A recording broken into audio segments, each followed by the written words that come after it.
quand vous avez une voix qui se lève pour parler en votre faveur, vous avez réussi. Que vous avez un beau pays, un pays très puissant, un pays qui peut jouer un rôle énorme au sein de l'Afrique et du monde. Et je vous fais le serment que d'ici la fin de mon mandat, vous allez voir un Congo nouveau, un Congo fort, un Congo puissant et prospère, un Congo qui va parler de l'Afrique à travers le monde entier.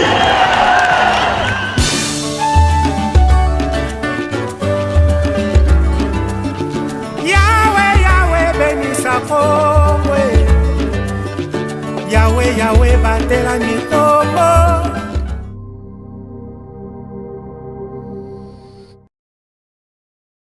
Voilà, Mbote Bandeko Balandi ya ZM Télévision P magazine ki nani magazine oyo to yambela kabino ba yimboka potoko kako beta masolo ya mboka na biso sur le plan politique, mais espace oyo ezala pe réservé pour na bato oyo ba ivra kana ba domaine surtout aux entrepreneur, chef d'entreprise, opérateur économique, culturel, espace ezali pour promouvoir ba activité na bino bisika sobozali. Alors moko lelo toko ozalana moi particularité moko yamboto banda magazine topé émission moko lelo toko oyamba mwana mboka moko kombo na ezali Pati Tumba azali bongo combattant ya l'Union pour la démocratie et le progrès social amemeli biso moi message ya muke toko pesa ye maloba ko kakole qui s'appelle message na ye bongo biso to continuer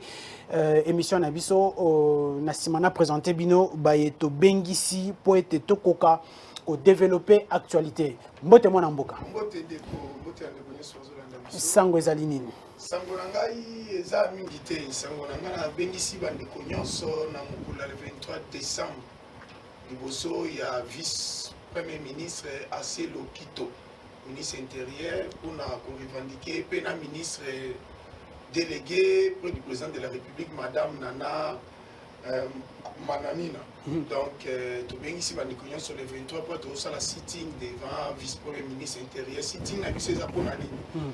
To moni na misala na bango nyonso bazo sala kolanda ministre intérieur maître Selo na madame Nana bazo soutenir ndeko moko za inspecteur général ya territorial monsieur Kaz Moussassa, monsieur Moussassa Kazez Ordon. Donc, parmi les bateaux, vraiment service territorial, makasi na makasi. Madame Nana Tindi, belé plus de 200 personnes. À côté ici déjà, na domaine territorial. Maître Selo Tindi, famille na mobimba. Pour na kaka bakoti déjà l'intérieur. Ok, bateau, sengeli au bazar, bena sous stati. Sengeli ba futa makambo comme il faut, bazo futa mambongo te. Bazuika ba NI bat na ba lokoti bangulo madame Nana Tindi o maître Selo Tindi ne ba pesi Moussa Soaza. Donc bino bozali mécontent pour na yango. En tout cas comportement na moto benga ba anti valeur na idée pesi yango chat de bataille na biso Sphinx atike la biso. Donc on dit le 23 oh eza jeudi to bengi si bande ko nyonso to kutana po na osenga na ministre et à maître Selo na madame Nana en tout cas suspension ya monsieur Moussa Sa. Donc, un message très bien. Alors, message nayo eleki bongo ozu message on le 23 sitting liboso il y a territorial PP cabinet il y a ministre il y a intérieur vice-premier ministre il y a intérieur maître Daniel Aselo beaucoup tani kuna ndekopati auti kopesa biso message. Merci beaucoup toko libéré au muke bongo bisoto au kobana émission nabiso. Alors émission ya mokolo ya lelo toko yambela bino bana mboka oyo baye poto ko beta masolo na suka toko vanda poto beta oyo etali social oyo etali peuple congolais ndenge social eko tambola te ndenge makambo eko salema pe toko beta pe lisolo ya ba guerrier bana mboka oyo bazala na makanisi ya ko développer mboka na biso soki tolingi pe ko tangela bino kombo mutu moko na ko tangela bino kombo ya DG ya OVD yazali mwana mboka Victor Ntumba hein? Donc Maël Moussala kitoko en tout cas toko vandela ngwana na suka ya mbotoko na suka ya émission na biso ya mokolo ya lelo. Alors pona mokolo ya lelo toko yambela bino mwana mboka Pati Malanga azali bongo communicateur Yapuna parti de l'unité nationale azali pe interfédéral ya ville ya Kinshasa. Alors mwana mboka mbote na pe boye malamu. Oui, mbote mingi mwana mboka Ogi Kapena, mbote na ba co-débatteur baso to ingi na bango na nzela plateau. Mbote na ba kongomani baso ba kolanda biso bipai na bipai sans oublier ba diaspora ba ingelo mboka ngele. Na pesi longonya mokako sonata mokonje kolo mwana mboka Félix Antoine Tshisekedi kolanisa ma discours ay malamu oyo aybaki na ko s'adresser boso ba kongomani par rapport ya bilawaye pe na pesi leader ya parti politique wangai mwana mboka excellence Élysée beaucoup mwana Maposo communément appelé rescapé de débauchage longo nya bisike zwamie et longo na batu nyonso ya lingomba famille politique wangai puna et les alliés de l'UDP, sans oublier aussi Mwanamboka Jean-Marc Kabundi, Longo na Augustin Kabouya. Très bien. Alors, Yoki Azali, Bongo Mwanamboka Pati Malanga. Alors, Nangambo nae, Tokozwa Mwanamboka Daningoi Azali, Bongo P fédéral ya Monga Fula parti en vol. Azali Bongo parti cher ya Mwanamboka Délice Sangambote, Mwanamboka P Boye Malam. Mote mo panti sango na invitation au Tikope Sanga eza mbali bosote eza pour la unième fois toya kokabola maiko eza kotala Congo oyebi biso tolobaki yango na partie en vol c'est depuis 2014 ti lelo mboka ekotambola malamu te mais institution mboka ya na inertie tomoni ke dialéolisme le clientélisme le népotisme et kozwa esika oyo il faut mboka kenaninga malamu alors avant peut-être na continuer na ko pesa ba condoléances na ngana bana no suya monga fula le loi accident salamaki o bana bakuta kina ebale bana mi balé na monta moko na komina monga fula tozo ko kabula mawana bino mais en même temps aussi tozo kabula mawana bato ya kindele oyo bandako bango ko ina d'érosion ou ba mapango na bango kei ba boutique kei na yebi que tout continuer combat victoire aux ala certaine. Très bien. Alors Yamisato Azali Bongo habitué ya plateau Oyoye Azali mwana mboka maître Jean-Pierre Odoudou Menga Azali Bongo coordonnateur ya dynamique de jeunes patriotes katumbistes mbote na yope boye malam. Mbote ndeko nanga Augustin na pesi pe mbote na ba co-débatteur na biso nyonso. Na pesi lisusu na bato nyonso baza kolanda biso bisika baza plus surtout mwana mboka le vrai patriote Moïse Katumbi Sikaza na profiter pe na micro na opona koyebisa bana Kisangani que le 20 donc le lundi oh Kisangani ezokoya mwana mboka ye moko azokita na Kisangani bo accueillir ye lokola ndenge to lobaka na lingala ne bakina balobaka lokola roi donc le 20 oh Moïse Katumbi azokita pona kolase safari nae na ba province nyos bana Kisangani mais pona kopesa position nae ceux qui a kotikala tope ya kolongwa union sacrée ba mama ba papa bana mike bana mikolo boyamba Moïse Katumbi le 20 décembre oyo na Kisangani ndalinga na dénoncer moi faire muke oyo e utaki koleka na tongo alelo na excusez na aéroport international ya Njili. Parmi la délégation na biso mususu il fallait ba rejoindre Kisangani tomoni makambo mususu eke koleka na aéroport kuna ba mususu ba privé bango ba zo vol na bango po bakende jusqu'à là tozoyeba te sur base de quoi ba oki ko empêcher bana mboka bakende batambola bisika balingi batambola mboka na bango. Très bien. Parce que là carrément bazo violer constitution article 30 de la constitution. Très bien. Alors mission ya mukolo alelo e bandi na thème lokola oyo présence ya ba troupe ougandaise na kati mboka na biso lobi awa bosila ki pe kolanda ba policier rwandais pe basila ki bongo kokoma pe na kati mboka na biso ka na ngambo ya est pour être ba opération conjointe avec ba FARDC na biso pe ba policier na biso ba koka ko bengana monguna définitivement tolanda ki bongo na Assemblée nationale ezala ki bongo na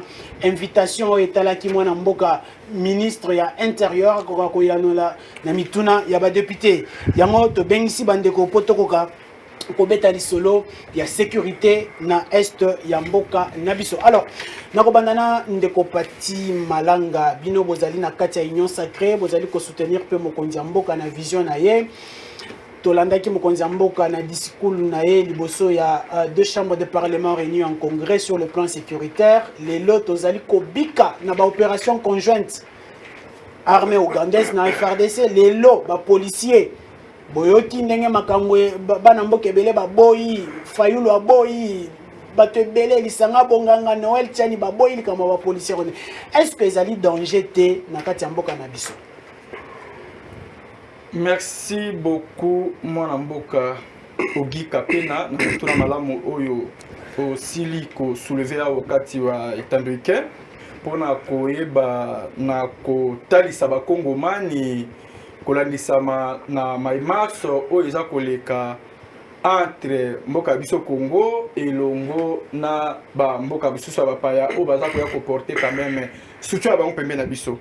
Avant de côté la mozindo, peut aborder le dossier wana na ko rappeler na ba Kongomani baebake Rwanda, Burundi, topé mboka biso Congo et ebaki na ko constituer une confédération coloniale à l'époque oyo babanda ko benga biso confédération Congo, Rwanda, Burundi. Donc il faut ba Kongomani ba ezalaka toujours na sens ya boyebi pe ya ko se rappeler na histoire. Tozalaki une confédération coloniale parce que tozalaki na ba frontière oyo esangisaki biso zinga zinga. Malgré to kabola ki ba frontière na gestion pratiquement commune na niveau ya ba transaction na biso, na niveau ya ba marché na biso, na niveau ya ba nzela na biso, na niveau ya ba facilitation même ya ba affaire à l'époque. Il faut ba Kongomani ba yeba. Deko pati lelo tango zo rappeler makambo oyo lingi kotalisani na bana mboka po lobi awa Rwanda abomi bato appuyer biloko ebele na kati ya mboka na biso Uganda Burundi memema lelo bakomi ba santu lokola ba troupe na bango ekomi na kati ya mboka na biso. Non, ngai naza wana pona ko rappeler ba Kongomani kaka histoire parce que histoire ba efasaka yango te. Et à travers l'histoire de la Kébiso, il y a des masses où il y a des mboka na biso. Au moment où tu as des surtout ensemble. Puis il faut que ba pays wana ya bapaya. Rwanda, Uganda, tout consort. Ba yi na bato wa bango okati pe ya bamboka ya biso ya Congo particulièrement na kati ngumba est kuna. Oyo bande kwa bango babala bande kwa biso, babota, ba se familiariser. Biso to kena kosala ba misala ba abinyo so esala na kati ya mboka na biso wana bino bo kotala ngote mikolo yo likambo ya Congo soki tolobi to takine soit Rwanda Uganda na webisa yo c'est faux et archi faux parce que mwana mboka Kagame azali président à Rwanda azali na likama tepe likambote na kati ya mboka biso Congo parce que ce n'est pas lui l'auteur. Il y a une situation où il y a un mboka biso Congo. Mwana mboka Kagame azali lokola épouvantail. Merci. Bato babata mina sima na ye nde bango bazali ba auteur pe ba compositeur associé ko likokati ya Congo. Mwana mboka Kagame azali lokola mwana soso nazozongela oyo afin na kati ya soko mwana toyi na nzungu c'est que maman na inde ye wana muto azali wana. Cela veut dire que toyebi ba oyo bazali ba auteur ya citation ko komela biso kati ya Congo. Merci beaucoup ndeko Dani ndeko pati azo laver lelo Kagame alobi azali auteur te ya ba abinyo soto ekoleka na est mboka na biso. Alors d'abord comment est-ce que vous avez appris de cette nouvelle? Il y a ba opération conjointe armée ougandaise RDC mais également lobi à Toyoki ba policier rwandais pe ba signaki contrat na ba oyanga mo biso présence na bango pe na est oyambaki nouvelle en ndeni. Merci Mopandi Sangona mutuna oyo utuninga sikoyo ezama wa mingi. C'est décevant, c'est très désolant qu'on a un plateau, qu'on partage plateau na un Congolais. Oyo ako laver lelo Kagame eza lokola moto aza ko finga ba mama na biso ba ki violer à tout temps na est. Ba massacre oyo esama na niveau ya est. Aujourd'hui, Rwanda est parmi les premiers producteurs coltan, mais chez lui, là, il n'y a rien. Oh, Kagame, c'est un mot cannabis, est-ce que le Grand Congo... Est-ce qu'il y a un Montazaki auteur? Est-ce que ça n'a pas tout Simanaete? Ndenge ndeko patia oti oloba. Oko tu as évolué. Évoluer. Je dis et je le répète, c'est pas sérieux sur ces plateaux. C'est très décevant. Aujourd'hui, la RDC, le Grand Congo, courber les Chines face au Rwanda. Pour la Rwanda a côté la policier à niveau RDC pour les opérations. Pour que Ouganda lelo a côté la soldat pour la travailler dans l'armée congolaise. Mais où serait la souveraineté de notre État? Moi, je pense que le Congo est en danger. Le pouvoir de l'UDPS aujourd'hui au pouvoir, ça nous démontre comment le pays est dénigré jusqu'à ce niveau. Justement, est-ce que mutualiser les forces à niveau où il y a Bengana Monguna définitivement dans la société une mauvaise messieurs les journalistes, Moukoloni ni RDC à na Rwanda qui na Burundi pour renforcer l'équipe na bango. Là c'est que les gens ne savent pas, les chefs de l'État, il faut c'est la meilleure culpa. Armée congolaise, police la biso. Ils ont en dessous de la moyenne. Merci beaucoup. C'est incapable à ça, Moussala. Moi, je pense que c'est la souveraineté de l'État. Vous connaissez la menace de ce qu'on appelle la balkanisation de l'Est. Aujourd'hui, le pouvoir du président Félix avec l'UDPS au sommet, Balingi, c'est qu'on va officialiser la balkanisation. Bisso, Bana Congo, Bana en vol, tout le bi non. Non, non. Merci. La souveraineté de l'État, tu vois qu'on bradait en côté à vil prix pour les accords secrets, ni les tenants, ni les aboutissants. Très bien, merci beaucoup. Alors, Maître Jean-Pierre Olandi, vos deux prédécesseurs, comment est-ce que vous avez accueilli cette nouvelle? Est-ce que mutualiser les lobes à force avec les troupes ougandaises, mais également la police rwandaise, est-ce que c'est un danger pour la RDC d'abord? Merci pour la question, mon ami Augustin. J'aimerais d'abord répondre à mon ami Pati. Oya uti koloba ke Kagame azana innocent na ba massacre nyoso ibima na est. Ndeko nangai. À moi qui ozala na Congo te. Pour longola Kagame lelo na liste bateau nyoso basali mabe na est. Wana ozo balobaka ozo jeter opprobre sur la population congolaise. Comment tu vas dire ça? Kagame lelo yo okomi ko benga innocent na ba massacre nyoso bimaki na est. Mais quid du rapport de mapping? Okoye c'est un rapport de mapping. C'est sur la tête de qui cela pèse. Na okama suki lelo comme c'est un que Kagame aza épouvantail. Mais justement, quand vous écoutez les lots Kalobi, Rwanda, Ouganda, Burundi, ce sont nos éternels voisins. Donc, mutualiser les lots, les forces, est-ce que Ezali Mabé, pour que tu aies Monguna, lobby, tolobaki, rebelle, bazali, rwandais, bazali, ougandais, les lotos, ça n'a pas de Monguna, est-ce que Ezali est lo comme Mabé? Écoute, d'abord, dans un premier temps, nous sommes tout à fait d'accord. Parce que le Salimiana est l'Assemblée nationale de d'abord autorisé en haut. Mais nous avons l'accent de Konangai Pati qui est Atika Kolobelo Kwazol Bawana, Bakongolo Bazolandae, Baki Kolandae même après mission A. Il y a Kolobake Kagame Aza innocent ba massacre Nyosebima na Est. Atika Kolobelo Kwana. Par rapport à la question il y a mutualité, il y a force. Pour par rapport à policiers, c'est réservé. Parce que jusque-là, nous avons nos réponses, il y a le ministre l'Intérieur. Parce que Bengami a répondu le député. Alors, nous avons réservé là, côté à la police. Parce que jusque-là, je n'ai aucune nouvelle concernant d'abord objectif à la police. Et puis, dire na bango eza boni. Donc, côté la police, en tout cas, je me réserve les droits. Peut-être avec les prochaines émissions, je passerai pour donner ça. Mais par rapport à l'armée, là, j'ai toujours dit que s'il faut défendre l'intérêt du pays, on doit faire la mutualisation avec d'autres forces pour chasser Bangunda au bazo pour créer ba teneur na Est.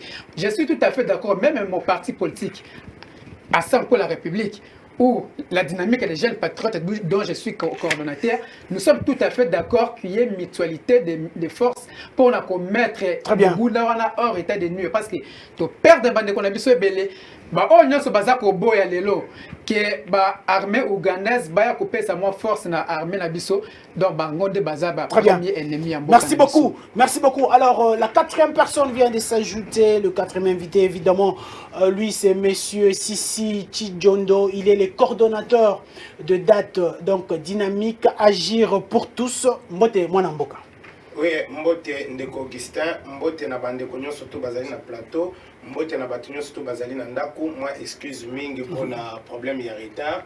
Je pense bien que zéro trop écrit moi ba embouteillage kili ya on desali que na répondre lelo na rendez-vous ya ba congolais na moi retard. Très bien, d'entrée de jeu nazo tunope mutuno olandi bande konyo so ndenge ba s'exprimer par rapport ya mutualisation ya ba force à la armée ougandaise pe ba policier rwandais. D'abord oyambaki sango ndenge ni pe analyse nini ozali ko sala par rapport na yango. Oui, avant de nous répondre na motuna na yo, premièrement, nga nazala ka politicien te. Nga naza peuple. Je vois que na plateau Oyo, 99% ezali ba politicien. Ba politicien ne bazali ko boma mboka Oyo. Et sengeli tolo ba vérité. OK. Kosangisana ya ba force mibale ya Rwanda pe ya République démocratique du Congo eza mabete. Et surtout président Félix Tshisekedi ayepo a éradiquer guerre oya est. Oyo ba politicien basali ba mbula na ko profitaka ko boma bandeko na biso po bango bazwaka bozui ya mboka na biso. Nathalie nalandi un peu ndeko na biso ya envol. Makolo nanga ezalaki na nzela pona kokota na envol. Mais na yoki soni. Pe na sali un pas en arrière. Oh, nandeni. Pourquoi? Ce que totali ndeko na biso Délice Sanga azaki na MLC ya. MLC ekangaka parti munene ya est. Pona ko boma bandeko na biso na est. Pona ko zoba minéraux na biso na est. Et ezalaki na profit na bango. Et les lots autant Félix Tshisekedi a une volonté politique à commettre fin à la guerre à Est. Pourquoi ils sont contre? La guerre il y a 80 jours à l'époque il y a Mobutu. Mobutu a ça qui appelle l'armée marocaine. À ça qui appelle l'armée tunisienne. On les a qu'à échantillon. C'est la même chose. Bataillon c'est la même chose aussi. C'est la même chose. Ndeko Augustin Kapena, nalingaka te basimba FARDC, nalingaka te basimba armée congolaise, nalingaka te. Mais est-ce que ça va remettre en cause ma place à FARDC pour pas neutraliser l'ennemi? Et moi je soutiens. Ndeko Sissi, nazo relancer yo. Ko bengisa ba troupe ya libanda ezali ko remettre en cause te makasi ya ba FARDC na biso pe ba policier na biso. Jamais. OK. Jamais. Tant que tozali ko loba ennemi, bino ko loba ADF azana, ko loba kaza Rwanda boyete. Ko loba ka eza ba Rwanda nde ba envahisa biso. Mais na oyo etali coopération d'État. Et ça m'a cambouté que Yamon Mboka Félix Tshisekedi a signé dans des Kagame. Mais non, ce sont des engagements d'État. Assemblée nationale a autorisé Yango via commission défense et sécurité. Et ils ont signé des papiers. Il y a le ministre de la Défense, il y a RDC, le ministre, il y a Défense, il y a Rwanda, il y a tout autour de la table. Ce ne sont pas des individus. Et Sengali Namboka Oyo Babylone pour la paix. Très bien. Nous devons soutenir. À l'époque, il y avait un problème, il y a balkanisation. Et aujourd'hui, on ne peut plus parler de balkanisation. Mais les favoriser la balkanisation. Jamais. On a dit que la balkanisation. À lobby, ça c'est confirmer la balkanisation. Non. Ndeko Augustin, nous devons soutenir. Oye baka position na malamu. Même Babylone Ndeko Félix Tshisekedi azali ko sala ya mabe. Soka azali ko sala ya mabe nga nazali ko telemela yango ya mabe je soutiens. Très bien. Très bien. Ndeko Pati, tozoko bana émission. Alors je rappelle que nazali ko yambela bino bana mboka Pati Malanga pe Ndeko Sissi oya uti ko zo maloba sika wa pe Ndeko Daningoi yasuka pe azali maître Jean-Pierre Oudou Menga et longo na bango ne tozali ko porter ba analyse na biso likolo na mayematali sécurité ya mboka na biso mingi na ngambo ya est ya mboka na biso. Alors lelo ozali ko sokola ndeko Kagame olandi bandeko ndenge ba charger yo awa ozo sokola ndeko Kagame mais obosani makambo ndeko asala na kati ya mboka na biso mais est-ce que lelo mutualisation ya ba force wana ezali na tina nini ezali danger te lobby po tango na bango ezali définité na kati ya mboka na biso mwana mboka ogika pe naza komona ndebo sambulu oyo bandeko anga balanzela plateau bakolemisama na molobeli ya parti ya Sesanga to pe kolangisa molobeli ya mwana mboka Moïse Katumbi Sesanga azali moko a participaki na ki rébellion na mboka oyo aza modèle te kati a suivre na kati ya mboka oyo azali quand même chef de file azali na kati ya parti politique azali MLC na kati ya rébellion Jean-Pierre Bemba oyo bazwaki contrôle mobimba na kati ya este ya mboka biso pe o basalaki ki rébellion basalaki ba massacre ba participer na mbebele o babeki bayi kosala ki rébellion ko libérer mboka mais bazalaki moko ba participaki pe na mabebele kuna o yi azalaki na kati et en dehors de cela mwana mboka ya mwana oyo ndeko ngai na kati ya parti ya mwana mboka Moïse Katumbi ayibi ki Moïse Katumbi azalaki moko oyo agéraki na kati ya mboka oyo taki gouverneur oyo aumelaki asalaki mibe ebele ayebi ba réalité nini elekaki na kati ya mboka oyo ayebi ba secret ebele tolinga kolakisa biloko mosusu te ke biso nde toza ma modèle non makambo ekoleka na este ya mboka biso na yango abungi complicité ya bino bakongomani infiltration dans la carte armée, infiltration la carte service à sécurité en boka biso. Traître batondi, bidongolo miso mitema likundu. Justement, bontika koluka kopakolukuta makiage aussi longtemps que toyebi ke bana mboka biso moko o bazali ba complice na kati ya mabe ko sema na est. Lelo so tout mo konzi ekolo asangi la main forte ya ba pays voisins et ça pour la sentiment. Musée le père à Sengaka attendre la main dans les pays voisins entre autres boyebi Angola ayebaki na ko attendre biso la main na bisitation to lekaki na mboka oyo Zimbabwe Namibia boyebi yango boni le toto mokonzi ekolo attendre la main na ba pays voisins pour na koyeba na koluka kimia au kati ya mboka biso particulièrement na est beaucoup mona parce que mboka na biso ekozala kaka ya kosenga makasi libanda bongo ya biso moko armée na biso balobi ndeko Tshisekedi le azwi bokonzi akutaki armée na biso ezalaki 9e na classement ya Afrique lelo tokomi soki 15e to 16e c'est que réforme penza ya armée ezali esalami tendenge elongo bani oza na 30 secondes mais non mona mboka Augustin il faut yeba que d'abord armée à biso et sibi ba situation ebele Musée le père aye a même biso ba infiltré la carte armée. Boye biango il y a eu des chefs d'état-major rwandais dans ce pays. Boye biango. Il y a eu c'est un DP RCD Goma et il y a biso ba infiltré la carte armée. Boye bi ba mai il y a biso ba infiltré la carte armée. Boye bi un mouvement de libération MLC il y a qui na ex-phase. Il y a eu de l'infiltré. Boyebi infiltré oyo batondi na kati armée na biso oyo il faut to luka moya ko identifier bango pona ko zongisa bango état major général na biso il faut qu'on soit 5 ans non vous devez savoir que état major général na biso ezali na infiltration na kati très bien mais moi na mboka Félix Antoine Tshisekedi akobunda elongo na bana mboka baza na souci ya changement na kati ya mboka bako se retourner na kati ya armée baluka ete kimia e bana ko ingiro kati ya mboka biso mwana mboka Kagame peu importe rapport à mapping ninga lobi awa soki ba cité na kati obiso to yebi mais to senga toujours justice ça musana yango mais to luka to poko lokuta makiage au moment on a vu biso Augustin mwana mboka Kagame to tika kotanga ka kombo na ye na makambo biso mo ba kongo ma di nombre peu complice auto luka kotanga par rapport à quoi o bino moko boza ba infiltrer ba traque bidongolo mise mtima likundu est-ce que bosa makambo bosko tanganda merci beaucoup nazozongela yo atangela okunda Laurent Kunda nazozongela yo ndeko Dani Olandi bandeko balobi mutualisation ezali mabete tous les coups sont bons pourvu que Munguna akende bino boko boyango bino bozala ba rebelle na kati ya mboka na biso une réaction par rapport à tout ce qui s'est dit rapidement merci Mopandi Sango na robana na ndeko nango alobi ka ngaka kota parti en vol mais mais en même temps à reconnaître que c'est ça qui na rébellion a bien encore na plateau to yebango bandaka c'est n'importe quoi il n'avait pas l'envie de venir la partie en vol ça n'a rien à voir il faut être clair dans la vie vous sentez c'est de l'incongruité ce qu'il dit là elle a côté parti en vol, mais Azad dessus, c'est ça a été, mais bon, elle a côté en ébêté que c'est ça qui est en rébellion. Oui, nous avons fait la rébellion. Aujourd'hui, si nous parlons de la démocratie, il y a un combat des gens qui ont mené pour qu'aujourd'hui, tous à la constitution, était de ce que d'abord, Mazon en 2011. Il faut rappeler les gens. Namboka était de ce que d'Azaki autant de fois Premier ministre.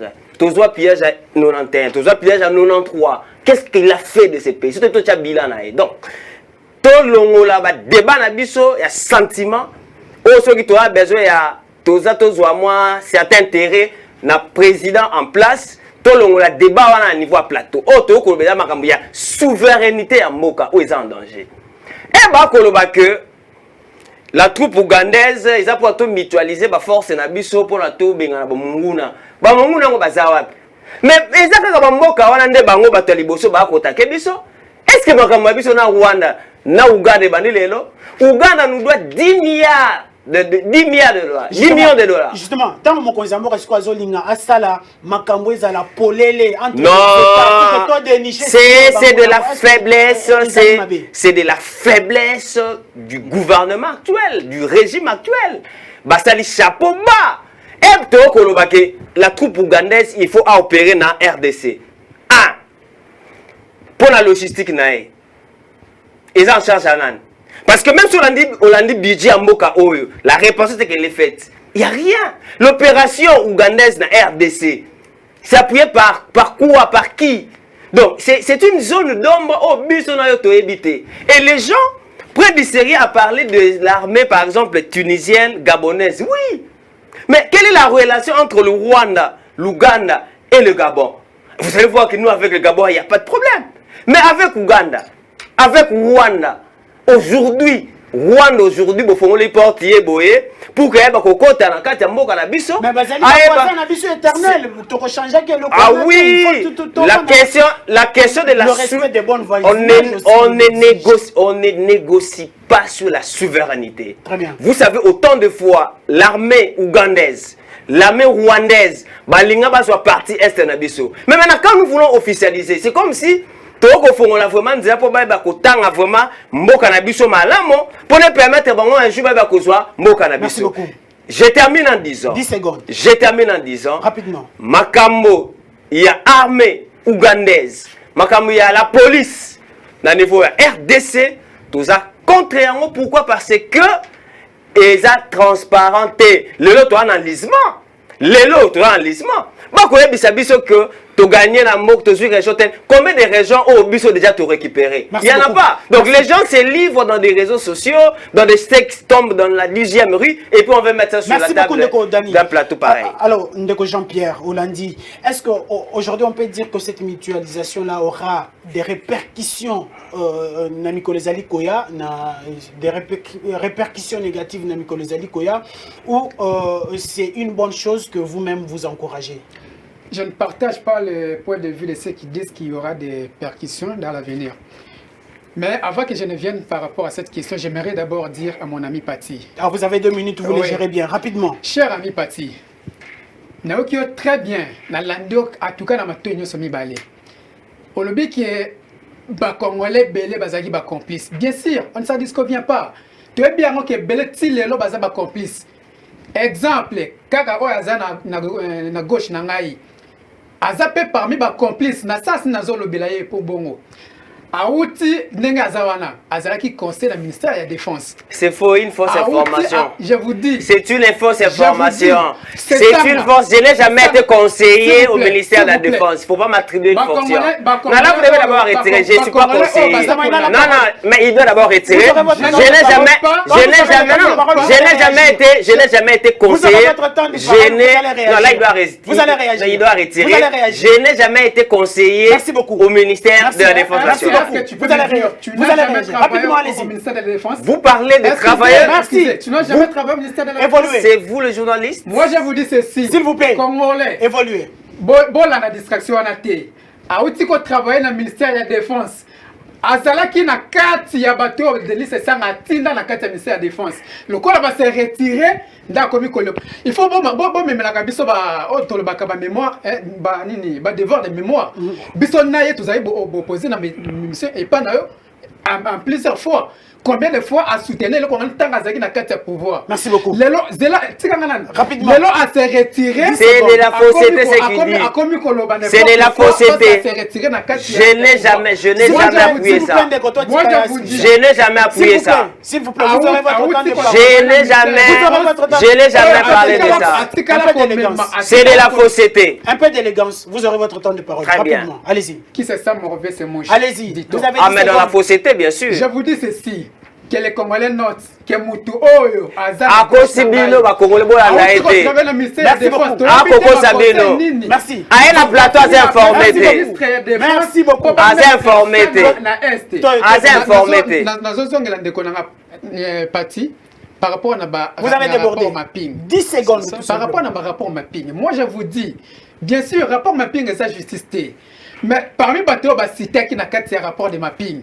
Yo qui kolunga la Kagame te. Mais na longoli te. Non, yo le Kagame asa innocent. Ka si kono to lo ba. Non, na lobi non, tu as bien dit. J'ai Kagame na ba dosso bino boza ko accuser wana. Tu as bien dit ici. Même s'il y aura une rediffusion, allez suivre. Tu avais dit ici que Kagame Azar. Merci beaucoup. Non,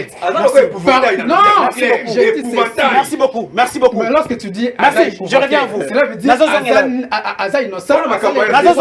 Pendant qu'Azar est numéro 1 en rapport de mapping. Merci beaucoup.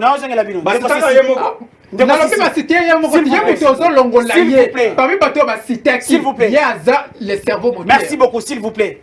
Ici. Plateau est européen. Alors, une réaction par rapport à tout ce qui s'est dit sur ces plateaux. Vous soutenez cette mutualisation-là. Est-ce que ce n'est pas un danger, Namiko Lezali Koya, pour les lots qui soutenir Yango? Ozomon a lobby. Ozana malo. Ndeko Augustin.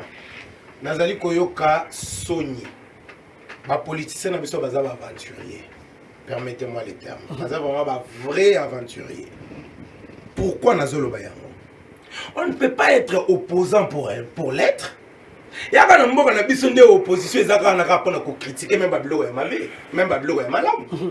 Mais qu'il y a un moment l'opposition, ils ont été pour président en place à échouer. Non. Nous ne pouvons pas être là que pour critiquer. Mais est-ce que nous pouvons être là aussi pour apporter des solutions. Mais justement, on a y a un vol. Ah, mais quand même, on ça biso piste et solution. Ce qui y a le président de la République, Alingaki Asalanini. Et aujourd'hui, je dirais, s'il vous plaît, non. Il est dans son temps, vous avez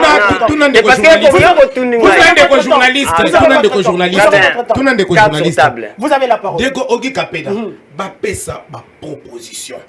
Oyo et Koki ko permettre moi na mboka Félix Tshisekedi à travailler par rapport na Oyo Italie guerre na est. Lelo na ko senga président de la République et si kanyo soto et sengeli abeta ate ko sala passi et ça la passe. Mais pourvu que bande qu'on a besoin va souffrir pendant tant moulaï na est, va trouver Kimia. Toutes les solutions pour apporter la paix à l'est. Même Yemoko Alobaki, il est prêt à donner sa vie pour le problème. Toutes les solutions pour apporter la paix na est, il y a République démocratique du Congo et ça malam. Nous qu'on a besoin d'aller en face à proposer ba solution. Très bien.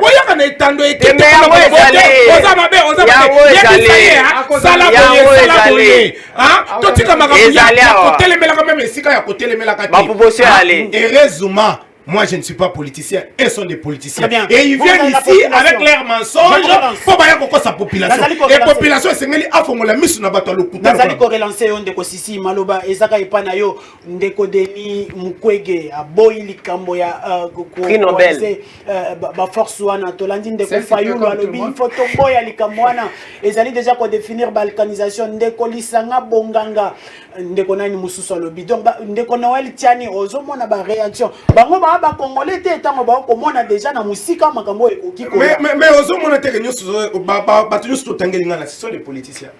Bazala na sima ya peuple wazali ko souffrir. Denis Mukwege. C'est un politicien. Comme vous alors. C'est un politicien. Comme vous. Il est politicien, moi je suis pas politicien. Oh ben comment ça? Moi je suis pas politicien. Je ne peux pas être là ko sepela et si ka bande ko nanga ba. Denis Mukwege est un politicien. Là, vous crachez sur ces messieurs. C'est lui qui a un prix Nobel. Il faut respecter les écoles de ces pays. Ça ma proposition. La mutualisation. Une proposition. Il y a une proposition. C'est le pays où il faut aider la République démocratique du Congo à traquer ma rebelle. C'est ça. Merci beaucoup. Merci beaucoup. Moi, je ne suis pas un opposant et je ne suis pas un politicien. Merci. Et si quand Félix Tshisekedi azali kosala mabe, nazali kosala mabe. Très bien. Lelo oyo nauti na affaire étrangère, lelo nauti na affaire étrangère. Passeport o balaka ki biso, o ba yebisaka biso na $9 na kuti yango bongote, eza plus de $200. Très bien. Bandeko oyo ba mesana ko tcha mulongo, ba yebi yango. Donc nga esika mabe ezali, nazali koloba, nazala kola ko soutenir mututé. Merci beaucoup. Prix Nobel ni. Merci beaucoup Ndeko. Parce que bazo kufa kuna azo pesa solution de prix Nobel, to betela prix Nobel. Merci beaucoup. C'est quoi ça? Alors, Ndeko Dani, rapidement, Basenyo des pistes, vous allez critiquer Kaka, vous allez koloba Kaka, mais bon, on pèse sa piste. Vous avez 1 minute parce que nous sommes en train de courir devant le temps pour permettre aux autres de rappeler aux Amaloba. Rapidement, capitalisez votre temps. Ndeko nanga photo eba que makelele nde convaincre bato te. Photo eba ko respecter bato ba ko na biso na itando ikina bandako. Mais tu es le premier à déranger. Et qu'on risque bamsu bakou en attention parce que to ko ganga inutilement ici. Soki tolobi makambo ya proposition na mboka oyo. Batangilanga ba leader na bango o ba aller na plateau parce que ba besoin interfédéral. Atanga président na yé. Proposition ni déjà à ça là na mboka oyo. Donc tu dis qu'en termes de proposition na ndenge na biso parti en vol de liste ça il y a rien à dire. Voici ce que nous avons dit. Tout ça contre état d'urgence. Mais voici notre proposition. Ndeko lobi que l'infiltration état de siège, mais j'excuse. Ndeko tu lobi que infiltrer ba ali. Bato ba côté belé mais est-ce que infiltrer on baza wapi? Yango biso na cadre de partir en vol proposition à biso ezalaki, il faut d'abord qu'il y ait des réformes. Il faut tout réformer armée na biso. Toi ba effectif ya armée. Entre-temps bato ba ko kufa. Rapidement, allez-y. Natio kandema ina monoko. Tokei. Nalobi boy, na bande lisusu. Est-ce que vous pouvez gagner guerre? Oh ben filtré ba na kati ya coupe na bino. Est-ce que c'est faisable? C'était déjà fait. Oh là là, nalobi boy. Tant qu'on ba biso na plateau que ben filtré ba na kati ya armée congolaise. Bazalaka. Bazali Tilelo. Bazalaka. Oh, Tilelo Bazali c'était. Donnez le temps de déterminer rapidement. Tokei. Tolobi boy na bande lisusu. Na kati ya armée congolaise. Ba infiltré ba ali. Notamment ba Rwandais ba ali ba Ougandais ba ali ben filtré wana siko ba ali wapi yango biso na cadre d'appartenance votre lobaki boye to koyi ko soit décision ya ko brader souveraineté na biso boye sans que tout ça ba réforme surtout ba d'abord l'effectif l'équipe en général. Quels sont les moyens à mettre en œuvre? J'ouvre une petite parenthèse. Le ministre de la Défense nationale Erazaki convoqué la commission à niveau de l'Assemblée nationale, il a dit ceci noir sur blanc que makambo état d'urgence oyo décision soit qui on est joué avec beaucoup de précipitation parce que c'était pas planifié. Là c'est le ministre de la Défense nationale. Lequel, l'actuel ou j'ai dit bien gouvernement Samalukonde. Avec le ministre de la Défense nationale ici, le professeur docteur. Donc cette affaire, il y a état de siège n'était pas planifié. C'est une décision unilatérale du chef de l'État. Azu yango moni lelo debe ko sala maté en lisme koti ba debe ko sala maté à niveau parlement décision ko koti ça une troupe pour voir ko ravi bino souveraineté mboka na bino debe za niveau assemblée nationale Pepe Mosso j'ai dit ceci j'ai dit c'est il faut un débat il faut un débat merci beaucoup il faut un débat pour que tous soient grande décision parce que c'est une partie de la RDC Auto Kochango en fait libre. Merci beaucoup Ndeko Dani. Alors Ndeko Jean-Pierre rapidement au zoper 1 minute peut-être qu'on suggérer qu'on peut s'appeler ma piste des solutions nanga monabino ensemble pour la République. Si les lobes peut s'appeler position te boza na union sacrée to boza te to ezo e banate.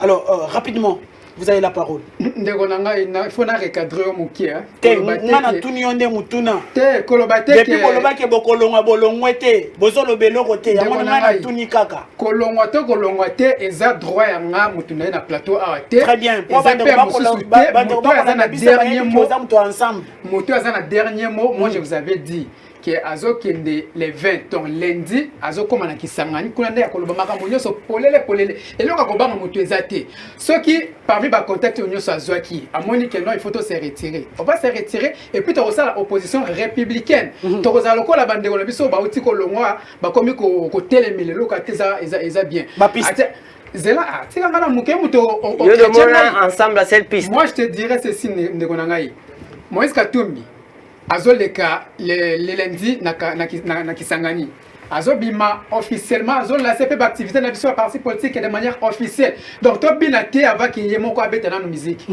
Alors par rapport na piste de solution oyoki ba piste de solution ya en vol na tika jamais ko yoka telo moko malonga te réforme elo malonga te prix Nobel réforme ya malonga te mutako kende ko chia kimia na est wana réforme na liboso ya mibale réforme il faut kaka total là-bas ben trio bazana katia mais ça c'était déjà fait. Papa, quelles sont les propositions ensemble? Fais sa proposition ensemble, il faut fais sa proposition ensemble. J'ai dit fais sa proposition ensemble. Mais après sa proposition ensemble. Après sa proposition ensemble. Après ça, proposition ensemble. Biso na carte en vote au lobby, il faut de réforme. S'il vous plaît. Moi je me souviens. S'il vous plaît. Je me souviens à première. Allez-y rapidement. 30 secondes, rapidement. Maître Jean-Pierre. Mon professeur me disait. Parlez de l'ensemble pour la République. Lorsqu'il fait des débats avec les amis, il faut être tolérant. Ok, on y va. Tu n'es pas 30 secondes, allez-y rapidement. Il faut être tolérant. Allez-y rapidement. Je dis ceci.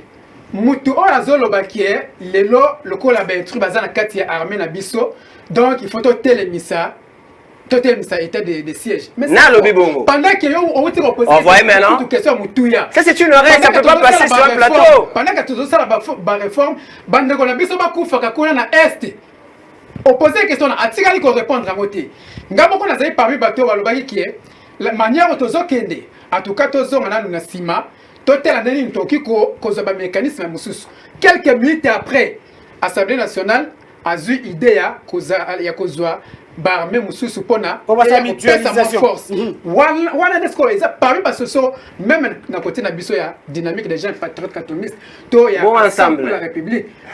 Cher ami, merci beaucoup. Excusez, lorsque moi j'ai la parole, il me dérange, vous ne me sécurisez pas. Je vous sécurise. Je vous sécurise. Je sécurise tout le monde. Merci. Allez, allez-y. Je suis par là maintenant. Et ça marque un argument. Non, c'est la proposition ensemble.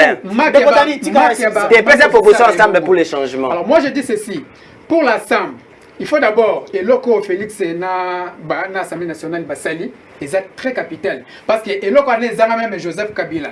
Merci beaucoup. État de siège pour mener guerre na est pour nous tirer. Merci beaucoup, Maître Jean-Pierre. Alors pour la biso, mutualité ya ba militaire wana eza parmi ba piste de solution il faut éradiquer. Merci beaucoup Maître Jean-Pierre. Merci beaucoup.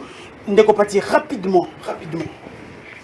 Ba piste na nini okoki koloba na situation etali mutualisation ba force rapidement. Merci beaucoup. Na koyebisa d'abord na bandeko na ngai ke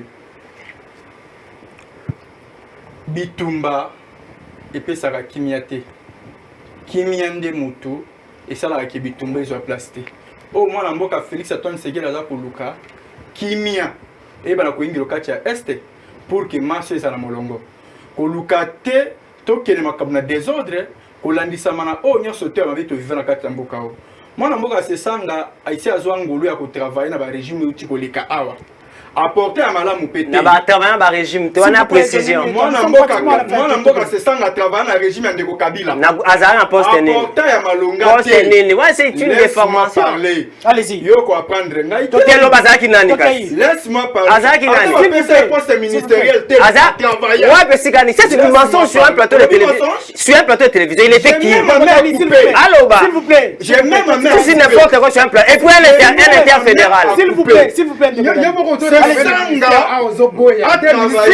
au régime Kabila. Encore, tant que qui? Peu importe. Oh, regarde, il est dans les peu importe. C'est ça la fonction. Alors, il y a un régime à Kabila. S'il vous Dans le plaît. régime à Kabila, S'il vous plaît. bien sûr, qui député national. Parle de votre président. Parle de votre président. Il n'a jamais été dans FCC. On a déjà ma précision, il faut arrêter le mensonge. Ça, c'est un mensonge. À toi, dans FCC. S'il vous plaît, vous avez travaillé dans le ministère de la Défense, ça va nier. Il n'y a rien dit. C'est Sanga n'est pas modèle dans ce pays. Oh. Ok. Bon président, a participé. Président Nanga modèle. Asani na mboko. S'il vous plaît. Ata loi eteni ya sala mboko. C'est ça nga moto asale ba loi ebele ya mboka oyebi yango. Président Nanga d'abord oyo azaki numéro 1 à parti politique Nanga yo kaka puna wana Raphaël Bolikango. Jean Didier Bolikango ce n'est pas n'importe qui. Papa Tolo bana tu es président. Yo na histoire. S'il vous plaît. Azali parmi les pères de l'indépendance de C'est un terrain ne pas Félix et tout. Azali les seuls Congolais. C'est travailler dans le gouvernement Confédération Congo Rwanda Burundi. Comme ministre de l'information. Merci Ce n'est pas n'importe Pour qui. deux sa journaliste. Ce n'est pas n'importe Pour sa qui. journaliste. Mais au Kosa bon Batikone. Merci beaucoup. Au Kosa Batikone. Mais naye biso makambo. Au Kosa. S'il vous plaît. C'est ça poste c'est ça à Un peu travailler. d'élégance sur le plateau. Bopé Sanga Maloba. Nous sommes arrivés à la fin de cette émission. Ndeko Sisi, rapidement, vous avez 1 minute. Vous donnez vos pistes de solution et tout Siwan. Rapidement. Ok, merci Mingi. Nga naza na piste ya solution ya couper santé. Solution Oyo ba adopté na Assemblée nationale pour bandima qui ait des opérations conjointes entre FARDC na armée rwandaise et ça bonne et je soutiens. Okay. Alors, et si kana koki ko bakisa, ezali que va renforcer logistique ya FARDC na biso. Très bien. Et si kaba prime na bango ekoma kate ekoma. Avec un budget éphémère.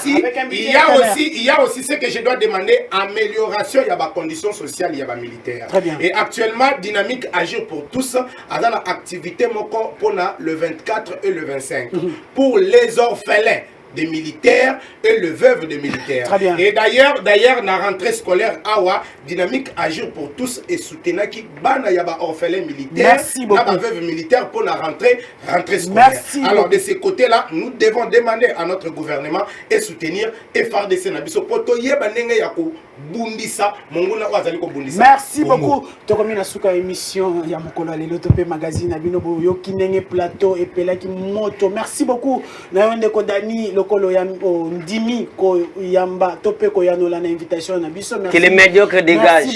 Nous avons besoin du changement réel en 2023. Oui, il faut qu'il y ait un changement. Denis Sessa, c'est un modèle. Tu n'es pas informé, il faut venir apprendre, on va t'enseigner. Va demander à l'UDPS, va demander, limiter, non, faut pas citer Félix, que les médiocres dégagent, les délinquants. Vous avez une voix qui se lève pour parler en votre faveur. Vous avez réussi. Que vous avez un beau pays, un pays très puissant, un pays qui peut jouer un rôle énorme au sein de l'Afrique et du monde. Et je vous fais le serment que d'ici la fin de mon mandat, vous allez voir un Congo nouveau, un Congo fort, un Congo puissant et prospère, un Congo qui va parler de l'Afrique à travers le monde entier.